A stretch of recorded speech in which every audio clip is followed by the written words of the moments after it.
I happened upon a piece of content where someone was responding to someone else's comment, and it was about Donald Trump's um, proclamation that he's going to take ownership of Greenland. And he's talking about the Panama Canal as well, and someone's commented on someone's video, and then they took exception to it and reacted. Now, I understood the reaction and I agreed with what the person's actually saying, but I didn't feel they articulated it the best. And the problem, and they're an author as well, so I found that quite amusing to myself. But I think what it is sometimes when something seems so dumb to you, it's hard to rebut it in a sense. You're just like mesmerized by the audacity of stupidity in people. So sometimes you actually do struggle to answer because it seems so obvious to you, and you can't comprehend or fathom how someone else isn't seeing that. So I didn't actually watched it, and I thought, well, I think sometimes from an external point of view, maybe we can articulate it a little bit better when you're not so close to home, perhaps. So I'll show really what I'm talking about. I've never seen this guy before. Got a lot of followers. I think it says 1.5 million. So people seeing this, maybe they're aware of him. I've never seen him before. Um, I'm probably not going to play all of it because he does go a bit quiet at periods, especially about 2 minutes in with just massive pauses. It doesn't add anything. So effectively, the first maybe minute and a half after that, he's just perplexed. West Virginia Oathkeeper here says, "Speak for yourself, Tom. I personally think we should just take it by military force." Of course, we're talking about Greenland. Do you not see that right there proves how deep in the bag you are? How much of a cultist you really are? Prior to Donald Trump talking about taking over Greenland, Panama, Canada, and Mexico this election cycle, you guys never said a I'm going to fucking do a word little about skipping. Greenland. This has not been a talking point. This has not been an American strategy. This has not been a strategy pie, a peaceful ally. Hey, you don't see a problem with that? You don't see a problem with the fact that because Trump says so, you now all of a sudden believe that we should invade Greenland. I just want you to think about that for a minute, man. You're talking about sending our military to Greenland to occupy it.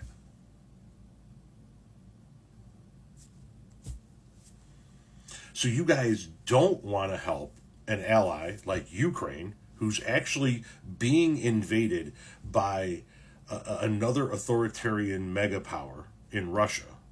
You don't want to give them any assistance, right? They're being slaughtered in their own neighborhoods, and you're like, fuck those people. But then because Trump wants to put his thumbprint on the US's overall physical footprint on the planet, now all of a sudden you are in favor of invading Greenland.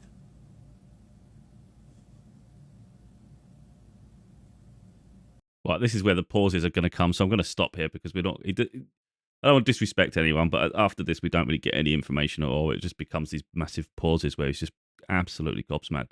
So I'm going to share my opinion really on realistically why people have problems with America. I talk about it a lot. A certain side of America that I don't agree with, and I find it laughable when Americans come out and say we're the best country in the world and all this stuff. And it's like, man, that's a massive statement to make. That's quite crazy. When you look at all the issues actually stemming from America, it's crazy. And they think everybody wants to replace them. I don't want to replace. I wouldn't choose. If I get a career opportunity and it sends me to America, fine. But if you're asking me personally, where I'd rather live in England, I'd much rather be here. Thank you. So I'm not in awe in any way. I don't mean to disrespect anyone, but we have how the lifestyle here is far more balanced and fair, and I appreciate that. Believe me. So let's take it back a step or two. Really, I think the real problem we've got with America, and that most people have in the world, especially in the Middle East, but I think anyone, even in Europe, on a basic level, Americans, if we talk about society as a whole, Americans are actually really loud and they can be really obnoxious. So even in confined spaces, when you're abroad, for instance, you'll know American before you even see them. It's like it's unbearable. It's ridiculous. It's like, oh my God, they can't tone it down. Everything's loud. So now that's not anything to do with Greenland, but this just plays into it in the fact that America. This is the stereotype, but it's what we see. Many of us have experienced it. So it's not a case of going, oh, I just want to hate on people. It's not that at all. It's just that people are aware of this, and this is the real problem America has. Is America try to take up every ounce of space? It's a problem. It's like they think they're the most important everywhere they go. Again, it's a stereotype, and it plays out in reality. To be honest, the real problem, and the other side of that is America likes to consider itself as the police chief in policing the world. And then they act like they're like Rambo, like they're going in to save the world. So if they see an issue, they'll go in. So for instance, you see it with Iraq and all these things, but a lot of time it's about oil, but we don't see that on the outside, do we? Because the media report it like America's coming in to save the day. But they meddle in things they shouldn't be meddling in. It's areas of the world they don't understand, or they have no connection to. So it's not their region to police. Sometimes you've got to leave for other people to deal with their own situations. It's not for you to be involved in everything. So they act like they're policing everything. Meanwhile, now they talk of occupying an innocent territory. It makes no sense at all. You've got them constantly sending their ships, their navy, through. I don't know the exact seas. Is it China Sea, where they're trying to protect Taiwan's sovereignty? So because they're under threat from China. China wants to take Taiwan as its own. You also have the Philippines have got issues with their sea region. I think it is with China as well. So China I think they have problems with Japan as well. So there's a whole region there where China's really, really volatile, and America goes through all the time and says we've got freedom of travel. Really, they're just trying to make sure that there's no occupation. They're really playing with fire with another superpower. So that's one area. We've seen it in, for instance, they've gone over to Israel, and Israel is like one entity, really not liked by any other country in the region, which probably says enough in itself. And America goes as an ally because there's a financial benefit to that, and there's obviously a strategic point into the Middle East as well. So they need that location. Everything's strategy with America, but they act like they're like they always act like they have the moral high ground when everything says they don't. And I think sometimes Trump epitomizes that. Now, I'm not going to go out overly political on this because I'm not saying one way or another whether I like someone or not, because I don't follow enough of their policies, But he seems to be someone that jumps on a bandwagon of something when he gets. It's like a child that just gets excited at Christmas. Give him an idea and he just gets really excited full of sugar. Not really well thought out for the most part. So the real problem you got is you're trying to create a military alliance through NATO like we've got. So, of course, when someone attacks one of those nations, then all nations come together that are part of that faction to defend each other. So why would you then antagonize and threaten to attack one of your own? Because what that does, that creates a massive weakness in the faction itself. How can you possibly trust that NATO is all for one and for all? How can you even think that when one's looking to attack the other? Because they just say, "I want that." It's a bully in a playground, and it's going to be quite interesting how the rest of the world reacts if he decides to take action. Because I would hope, in all honesty, this is what I hope. Because, I hate war, and I don't think war should happen. But I think we should stand up against bullies in every aspect. And I hope if that happens, the UK is firm against America. Now, of course, you could argue we're small compared to America, but we have our own military, we have our own power.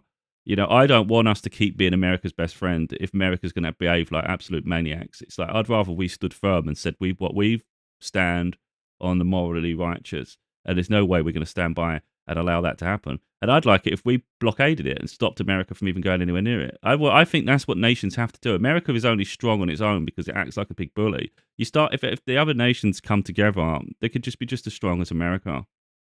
And I think that's what it's got to do. It's got to show America that you're not everything here. Start respecting the rest of the world because there's more than one entity on this planet. I think, like you say, if like the other guy was saying, the invasion into Ukraine from Russia, America's been hot on this the whole way through. It's just all because it wasn't about you can see through America. I can see through America. Now, this isn't talking about civilians. It's talking about the corrupt government. It's all about pissing off Russia. That's all it comes down to with America. I don't think for a moment they care about Ukraine. They care about the strategic position of it because it's a buffer between Europe, which is the majority of NATO, and Russia. But reality is they know it's a it's an area in the world where you can really cause havoc with Russia, really, and have a say, and try and weaken them. That's what it becomes down to. But if you look at what Russia are doing, where they're trying to annex parts of Ukraine, and they've done that, they literally controlled that same situation is what would play out in Greenland. I think the problem is a lot of people, when you talk about military power, people just seem to think with someone if something seems like it's unoccupied or whatever, you just think they're just going to send people there, put their flag on, and it's done. I don't think in history there's been ever a free exchange without bloodshed. So to take a piece of land that is not yours, I think that's a bold statement to make in a world that's already, volatile enough where we need to start pushing towards peace. I think that's quite a frightening, quite a frightening proposition because there's already a lot of land around the world that is occupied by foreign states that really should have been handed over in the first place. I'm not going to get involved because the UK has its own territories, and I'm not going to start getting into political mess with that nonsense. But sometimes, strategically, when you look at places, if it's not close to your own piece of land, it doesn't make sense you occupy it, does it? In my sense, if you just look at it logically, it doesn't make sense. You're nowhere near it. How can you possibly occupy it? But there's nuances, of course.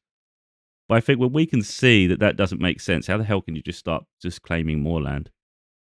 Now, the Panama Canal, I understand. If you're going to push that direction, it's the only way really that's safe to go to the Pacific, between the Pacific and the Atlantic Ocean. So, strategically, it's important. I think economically, it's important with trade. Because I've seen documentaries where if you try to go down the south past South America, there's like a really bad weather system that really can annihilate really a freight. It can the ships and stuff. It's so volatile, the sea down there, it can literally destroy them. Makes it impassable. So yeah, I get it. It's the only way round is to go through the Panama Canal. You kind of have to take ownership of that somehow. I think, especially when it was created by I think it was created by the Americans anyway. Um, if I got it right, I don't really know. If you're going to start occupying countries, I just think that's actually surreal. I really do. I think, you know what, Denmark are not like a small country. They're not like a country that just doesn't exist. It's just the problem with America is they say we're this big landmass, we have this economic power. Look at this little country there. Why does this little country own that? We want it. Give us it. It's like, oh my God, if you really think the world works like that, that's surreal. But the real problem is you start behaving like that, no one trusts you. How can you trust a bully? It doesn't make sense, does it? And we all see with bullies, this is the real thing that people don't. There's always a bigger bully. There's always a bigger bully. And when you've shown that you're going to do that, what you're doing is opening the door for others to do the same. So if America was to try to take over Greenland, not peacefully, even if you tried to buy it, I just think it's really not a bit distasteful. It's quite bad, isn't it? In this day and age, I don't think we should be trying to occupy lands anymore. That's crazy. But even if you did, it opens the door for other countries to do the same because America can't then say that's outrageous. We're going to police this when you've just done the same thing. So let's say, I mean, China's probably watching this with like rubbing their hands, like, yeah, I hope they do it, because as soon as America tries to occupy Greenland, that gives the go ahead for China just to go straight into Taiwan and say we're taking it now. It doesn't matter anymore. Not that they give. I doubt they even give a shit what America thinks anyway, because I think the trouble is America again. This is the problem. America think their voice matters, and that's what a lot of people do. Me talking on it here, my voice doesn't really hold any weight. It's just I'm just raising awareness and translating really what was going on with that situation. But a lot of time we think our voice holds weight, and it doesn't matter to most people. China isn't going to give a shit what America thinks. I don't think many people are that intimidated. Everybody has their own range of weapons, and everybody has their own, territorial area. So like, it's foreign land to America, isn't it? China. So China would be able to defend itself far better than America could attack it, if you like. So these sort of things. So a lot of time it's like they just like pretend to have conflict with each other, really, knowing full well that neither side could ever afford to go into full blown war with them, unless it reached a point where we had no choice. If you're going to affect their financial power, you're going to intimidate them, all these little things. It's like, well, if you're going to try to blockade someone's freedom, I think that's when you get the issue, isn't it? But Trump seems to be losing control of his mind. He's crazy. It's like there was question marks over his presidency last time, so it's almost like he's coming in. When people want to be remembered, I think that's what he's doing. I think he wants to go down as a president that did something. I think that's what he wants. And talking about making Canada another state, it's like, oh my God, this guy's deluded as shit. That's outrageous. They'll be the biggest state of all of them. All the other states are like the size of like mini countries. They're not huge, you know. They're big enough, but like China's is freaking huge. That's outrageous. Um, yeah, I just think the guy's out off. He's lost the plot. So once he's taken Canada, let's say for somehow he did Canada, he took Canada, which seems absolutely surreal, really, to me. You just, I don't even understand how that works. That's outrageous. Then where does he end? Is he going to start going to Mexico, and then is he going to start going towards the rest of like, is he going to take over Central America? Then he's going to start heading south. You know, this starts sounding a bit Hitlerish to me. For someone that's acting like he's trying to be police the world and be a hero, a savior, he's starting to have like a bit of a Napoleon complex, in my opinion. He's becoming next Putin. Crazy. And so when someone says, you know, I think we should go and do that, it's like, consider what side of morality you're on there. Because it seems to be you're going towards the path of the Nazis, and is that really the side of history you want to be a part of? Because that's quite crazy to me. You know, there's a lot more we could say on it, of course. A lot more examples we could have. But I think when you're trying to marshal the world, or at least perceived to be, you really should have the highest moral high ground. You really should be at the peak of that and be like as clean as can be. And I think when you've just shown yourself to be incredibly corrupt, I could go on a huge tangent about America, and I don't want to disrespect America, but let's be honest, it's not the best place in the world at all. You might see pockets of it where we see wealth, and you go, "Oh, that looks a beautiful place," but they start seeing the worst places, and it starts looking terrible. You know, a lot of people on the streets.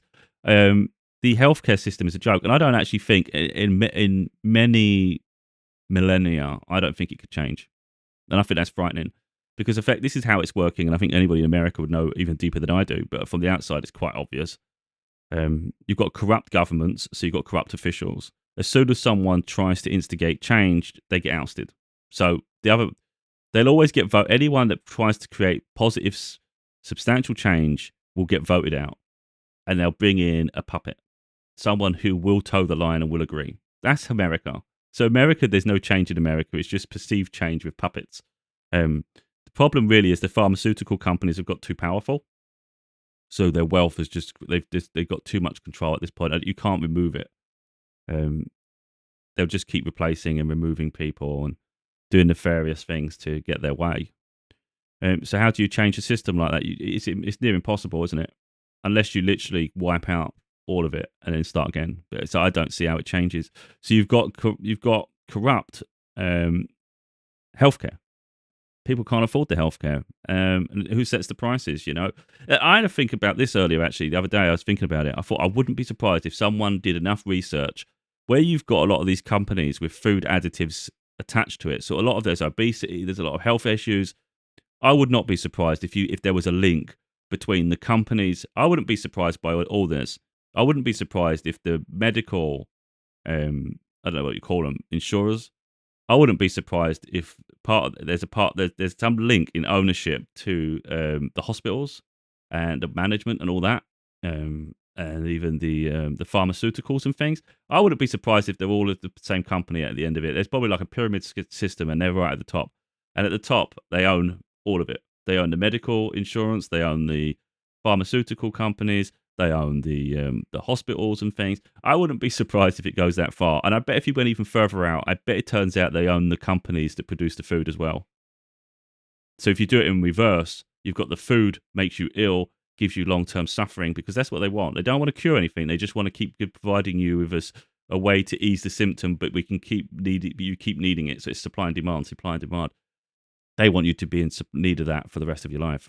So they're going to create a symptom that requires it. You know, it ain't hard to look at it. You just flip the switch. I wouldn't be surprised if they own a lot of the food companies, or at least the places that source the food where it's got the additives. And that's how corrupt it all is. And then they put the officials in charge who will completely support their agenda. So how do you change that? I don't even know if it's possible. And that's quite scary. And that's America for you. So, you know, I don't have a lot of wonderful things to say about America, but I don't hate America. I think they have a lot of good things too. But I think the negatives outweigh the positives. And the way they're behaving at the moment is not conducive of an equal partner, should we say. Yeah, I don't know. This isn't the American people again. This is the governments. Do you trust and stuff? And it's like, I don't trust them at all. So I am in no desire or no urgency to travel to America, to be honest. Again, if a career opportunity comes, I'll consider it. But in all honesty, I don't feel particularly safe by America at all. I think there's a lot of corruption there, from the police all the way up. I just think, wow, you can't. You're on, and I think as soon as you land, you're in sketchy ground. There's too much corruption there. It's not safe. It's not safe. Your life is at risk as soon as you enter the United States, I think. And I think most people's lives are at risk that are in the United States. Um, so the idea that you attach yourself to any sort of decisions they decide to make, and I go, oh, how America? They definitely, they say in God we trust, but really you trust in the presidency and trust in the those in charge. It's like, how can you possibly trust people who've shown every reason to distrust them? Outrageous. And there you just have to look at the TikTok ban. What's TikTok ban about? They'll hide behind China, but really it's the fact that people are getting too much information, a bit like where I'm talking now. That's a threat to them. They don't want people knowing things. They don't want people expanding their minds. So they're going to close it off, put a cloud of fog over you, and that's how you're going to live. So not know what's happening in the outside world and don't get another perspective. What does that remind you of? Hitler. Come on, let's get real. This is where this is going. Um, so if you think about, I think American have this delusion where people are obsessed with them and love to be them, and it's like that's really not the case at all. All we ever hear is America, America, America, and that's why it's on our mind. I don't think the vast majority of the people in the world are in a race to get to America. I think you find those in poverty because they perceive America as the land of the free and the opportunity. And in some regards, it is in terms of wealth. You can sustain wealth, but you can also get a lot of wealth in Dubai and things, So it's not just America anymore. I think other places are opening up. But of course, in terms of Western values and the way we sort of live in general, I think America has a lot in common with Europe and the UK, in some areas. But you'll find in many other areas, America is barbaric. It's like medieval. It's crazy. I saw a video yesterday, or was it today? I can't remember now. The guy said he had medical, I don't know if it's medical aid, but he had medical insurance. And he went to an approved medical center. And he assumed everything was part of the service. But apparently they asked if he wanted some other tests done. They never explained that was not included. And later on, he got a bill for $12,000. And my mind boggles with things like that. How the hell is anyone to be able to afford that? That's outrageous. How can you live with this weight on your shoulders every time you need to go and see someone for help? In the UK, we don't have this shit. I see a doctor. Half the time, I don't even want to go. Yeah, if I thought for a moment, if I put it in that perspective, like, how much would that cost me in America? Oh, I better go, because this is ridiculous. I'm getting it for free. It's free and I don't even want to go. I was supposed to follow up with a blood test, but I didn't bother because it was like marginal anyway. Well, it's not like it's urgent. But I think considering it's free in comparison to America, that's crazy, isn't it? That I'd say no to free healthcare. But that's what it's like for us. It's like, I need to go to the hospital. I need to call an ambulance. It's free. They come and collect me. If it's, they'll only take you if they need to, in an ambulance. Not just going to waste resources. Yeah, there is waiting times. You could argue there's certain issues, but overall, it doesn't cost me anything. And I just think America's crazy. $12,000 for tests. It doesn't cost me anything for tests. And I saw the guy say he could for that price, he could have gone to Paris and spent 3 months in Paris and and he could have got the healthcare there.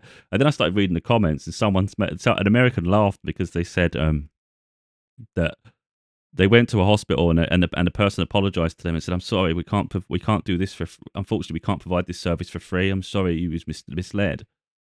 And then it turned out it was only $27 anyway. So the person's laughing like it was only $27.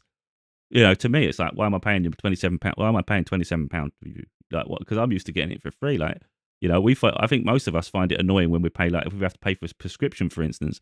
Why am I paying for antibiotics and it costs me 10, 15 quid? I don't want to pay that. That's outrageous. But in comparison to America, it's freaking hell. It's like Haribo. Yeah, America's there to destroy you and keep you attached to their corrupt system. That's effectively what it is. And yet America has the audacity to then say, we want to start claiming more land. Yeah, because you want to spread your evil. You want to spread all that corruption. And America's like, yeah, we want more land. And other people are going, we don't want you. We don't want you because we see what you are. So some Canadians, I think I've seen some things where some Canadians are like, hell no. Some are like, yeah, bring America, because obviously they probably want to live there. But you lose the healthcare. America has, from my understanding, Canada has similar healthcare to the UK. You'd lose that. That's a huge thing to lose. But anyway, I've got on a tangent here in terms of a negative spiral again about America, sadly.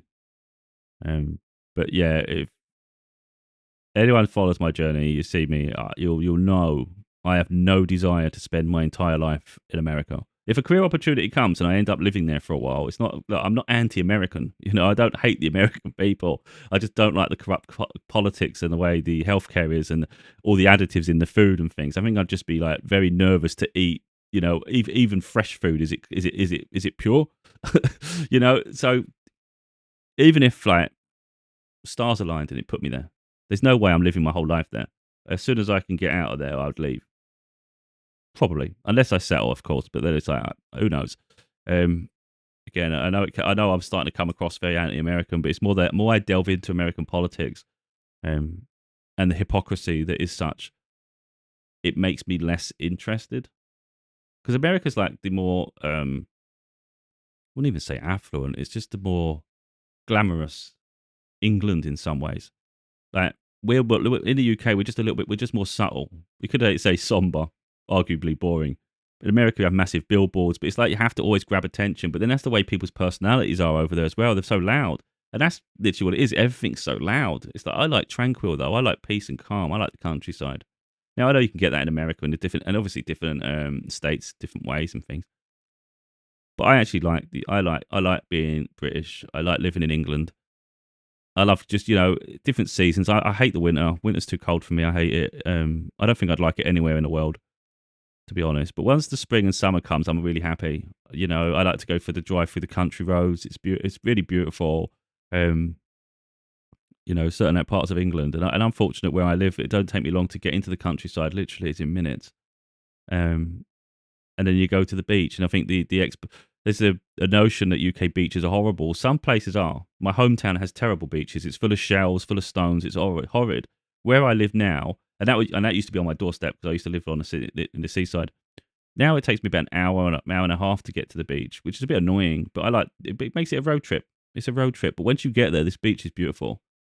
The beach is beautiful. The sand is as smooth as butter. It goes to the North Sea, so it's not the warmest of seas. But then I'm not someone that really wants to jump around in the sea all that much anyway, because I don't really like I don't think it's particularly safe any sea. But if you're going to just sit on the beach, it's a really nice beach, and it's tranquil and it's quaint and it's very British. I like British. I love my country. I think some people don't, and it's like I get it because there's certain parts of this country that's gone downhill, especially with the youth. There's a lot of lack of respect for each other.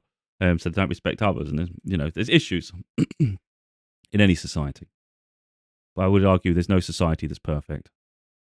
And I think America, unfortunately, it's a younger country, but there's so much corruption. I just don't know I don't know where you fix it, and it's not for me to fix it, of course. But what we can't do is allow a virus to spread, and I think that's the problem, and that's how I feel.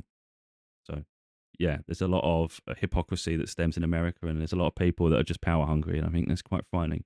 And again, not all the people, because as we saw with this guy, he was anti expansion, which makes sense. I think a lot of people are. So I'm not an anti-American in terms of the people. Again, it's the corrupt government and the system that supports it. That's what I'm anti.